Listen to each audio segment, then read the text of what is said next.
मोनसे हारिया थांनानै थानो गोनांब्ला राव हारिमुखौ हमथानानै लाखिनो नांगोन। राव हारिमु जाय हारिया गैया बे हारिया बुहुमाव थांनानै थानो हानाय नङा। दा बिदिनो जोंनि बिटिआर ओनसोलावबो गोबां हारि माहारिनि सुबुंफोर थायो।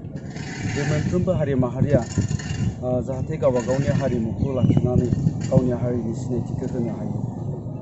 साफ्रोमबो बिटिसि ओनसोलाव थानाय जाथि जनगोष्ठीनि सुबुङा जाहाथे गोग्गानानै गावखौ सिनायथि होनो हायो। दा बेबायदि जानो गोनांब्ला जोंनि बिटिआर ओनसोलाव थानाय गुबुन गुबुन जाथि जनजातिनि जे हारिमु बे हारिमुवा थांनानै थानो नांगोन। दा ओंखायनो बिटिआरनि गोदान सरकारा दिनै बे खोथाखौनो सिन्था खालामनानै जाहाथे बयबो हारि माहारिया गावबा गावनि हारिमुखौ फोथांना लाखिनानै हारि महरै थांनानै थानो हायो। बिनि थाखाय मोनसे प्लेटफर्म सोरजिदों जायखौ रागाम दा बड'लेण्ड संस्कृति होननानै बुंदों। बे प्लेटफर्मनि गेजेरजों फैगौ 19-20-21 फेब्रुवारि 2021 मायथाइयावहाय बड'फा कालचार कमप्लेक्सआव मोनसे गाजा गोमजा हाबाफारि लानाय जादों।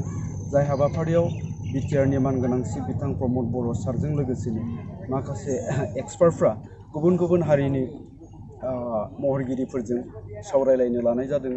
गुबुन गुबुन हारि माहारियाव हारिमुखौ लानानै जा जेंना दङ बेफोरखौ सुस्रांनो थाखाय सावरायलायनायनि गेजेरजों आरो डेभेलप खालामनो थाखाय माखासे खोथा सावरायनो नागिरदों। दा बेखायनो जों बयबो आसा खालामदों बे हाबाफारिनि गेजेरजों थारैनो जोंनि गुबुन गुबुन हारि माहारिनि जा हारिमुनि जेंना बा बेखौ डेभेलप खालामनो हानायनि मोनसे राहा बेखौ दिहुननानै लानो हागोन। दिनै बिटिआर सरकारा बेखौनो सिन्था खालामदों।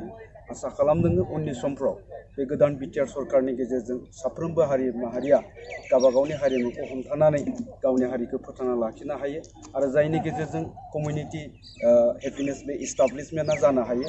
दा बे खोथाखौनो बिटिआरनि गोदान सरकारा मिजिंथिदों। आसा खालामदों बे हाबाफारियाव गुबुन गुबुन हारि माहारिनि साफ्रोमबो हारिमुखौ मोजां मोनग्रा हारिमु सिबिग्रा गासै महरगिरिफ्रा बाहागो लानानै बे हाबाफारिखौ जाफुंसार होगोन।